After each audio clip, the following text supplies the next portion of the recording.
A Chronological Bible in 365 episodes, episode 274, containing portions of Matthew, Mark, Luke, and John, continuing at Matthew 12. At that time, Jesus went through the grain fields on the Sabbath, and his disciples were hungry, and began to pluck heads of grain and to eat. And when the Pharisees saw it, they said to him, "Look, your disciples are doing what is not lawful to do on the Sabbath."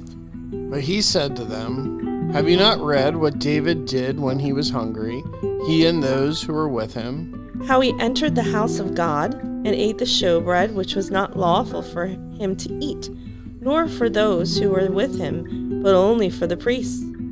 Or have you not read in the law that on the Sabbath the priests in the temple profane the Sabbath and are blameless? Yet I say to you that in this place there is one greater than the temple. But if you had known what this means, I desire mercy and not sacrifice, you would not have condemned the guiltless. For the Son of Man is Lord even of the Sabbath." Now when he had departed from there, he went into their synagogue. And behold, there was a man who had a withered hand, and they asked him, saying, "Is it lawful to heal on the Sabbath?" That they might accuse him. Then he said to them, What man is there among you who has one sheep, and if it falls into a pit on the Sabbath, will not lay hold of it and lift it out? Of how much more value then is a man than a sheep? Therefore, it is lawful to do good on the Sabbath. Then he said to the man, Stretch out your hand. And he stretched it out, and it was restored as whole as the other. Then the Pharisees went out and plotted against him, how they might destroy him. But when Jesus knew it, he withdrew from there, and great multitudes followed him, and he healed them all. Yet he warned them not to make him known, that it might be fulfilled which was spoken by Isaiah the prophet, saying, Behold, my servant whom I have chosen, my beloved in whom my soul is well pleased. I will put my spirit upon him, and he will declare justice to the Gentiles. He will not quarrel nor cry out, nor will anyone hear his voice in the streets. A bruised reed he will not break, and smoking flax he will not quench, till he sends forth justice to victory. And in his name Gentiles will trust. Continuing in Mark 2. Now it happened that he went through the grain fields on the Sabbath, and as they went, his disciples began to pluck the heads of grain. And the Pharisees said to him, "Look, why do they do what is not lawful on the Sabbath?" But he said to them, Have you never read what David did when he was in need and hungry, he and those with him? How he went into the house of God in the days of Abiathar the high priest, and ate the showbread, which is not lawful to eat, except for the priests, and also gave some to those who were with him. And he said to them, The Sabbath was made for man, and not man for the Sabbath. Therefore the Son of Man is also Lord of the Sabbath. Continuing in Mark 3, and he entered the synagogue again, and a man was there who had a withered hand. So they watched him closely, whether he would heal him on the Sabbath, so that they might accuse him. And he said to the man who had the withered hand, "Step forward." Then he said to them, Is it lawful on the Sabbath to do good or to do evil, to save life or to kill? But they kept silent. And when he looked around at them with anger, being grieved by the hardness of their hearts, he said to the man, "Stretch out your hand." And he stretched it out, and his hand was restored as whole as the other. Then the Pharisees went out and immediately plotted with the Herodians against him, how they might destroy him. Continuing in Luke, now it happened on the second Sabbath, after the first, that he went through the grain fields, and his disciples plucked the heads of grain and ate them, rubbing them in their hands. And some of the Pharisees said to them, Why are you doing what is not lawful to do on the Sabbath? But Jesus answering them said, Have you not even read this, what David did when he was hungry, he and those who were with him? How he went into the house of God, took and ate the showbread, and also gave some to those with him, which is not lawful for any but the priests to eat. And he said to them, The Son of Man is also Lord of the Sabbath.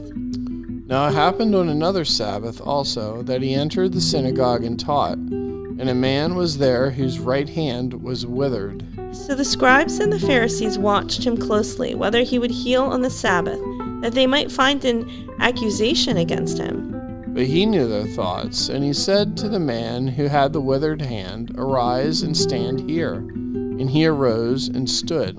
Then Jesus said to them, I will ask you one thing. Is it lawful on the Sabbath to do good or to do evil, to save life or to destroy it? And when he had looked around at them all, he said to the man, Stretch out your hand. And he did so, and his hand was restored as whole as the other. But they were filled with rage and discussed with one another what they might do to Jesus. John chapter 5. After this, there was a feast of the Jews, and Jesus went up to Jerusalem. Now there is in Jerusalem by the sheep gate a pool, which is called in Hebrew Bethesda, having 5 porches. In these lay a great multitude of sick people, blind, lame, paralyzed, waiting for the moving of the water. For an angel went down at a certain time into the pool and stirred up the water. Then whoever stepped in first, after the stirring of the water, was made well of whatever disease he had.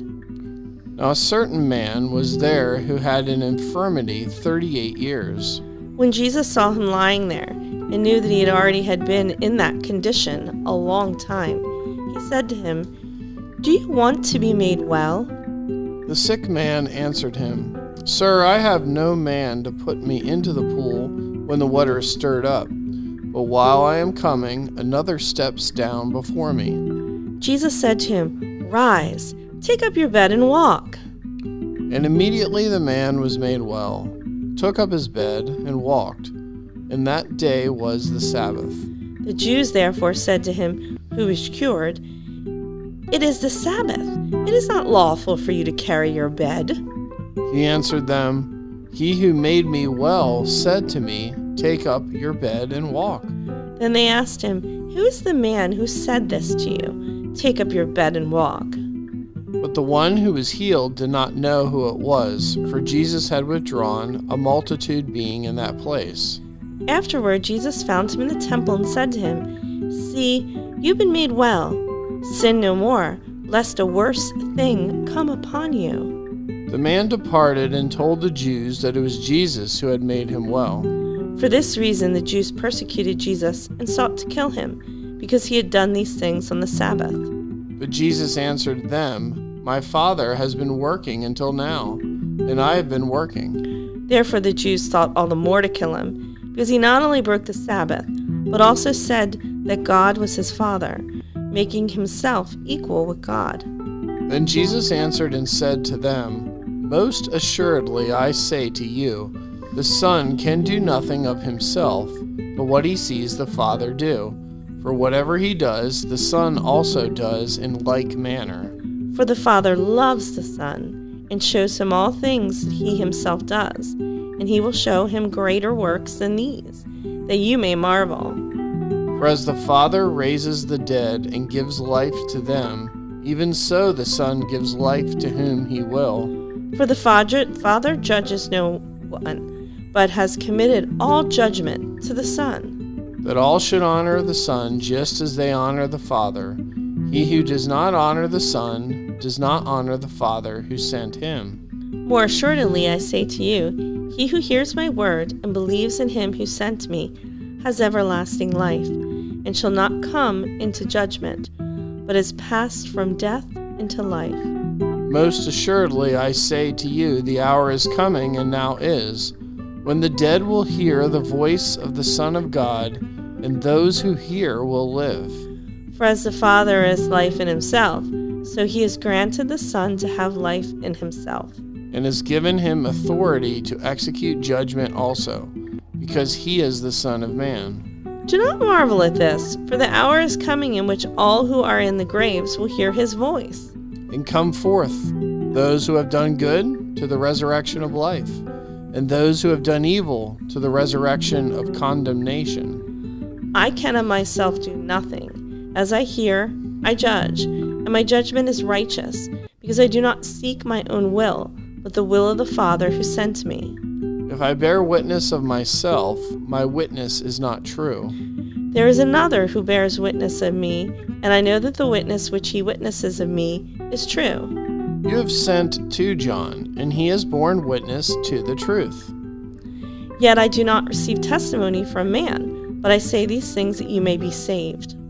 He was the burning and shining lamp, and you were willing for a time to rejoice in his light. But I have a greater witness than John's, for the works which the Father has given me to finish, the very works that I do, bear witness of me, and the Father has sent me. And the Father himself, who sent me, has testified of me. You have neither heard his voice at any time, nor seen his form. But you do not have his word abiding in you, because of whom he sent him, you do not believe. You search the Scriptures, for in them you think you have eternal life, and these are they which testify of me. But you are not willing to come to me, that you may have life. I do not receive honor from men. But I know you, that you do not have the love of God in you. I have come in my Father's name, and you do not receive me. If another comes in his own name, him you will receive. How can you believe who receives honor from one another, and do not seek the honor that comes from the only God? Do not think that I shall accuse you to the Father. There is one who accuses you, Moses, in whom you trust. For if you believe Moses, you would believe me, for he wrote about me. But if you do not believe his writings, how will you believe my words? You're listening to One Gospel with Heath and Holly. Be sure to like our videos and subscribe.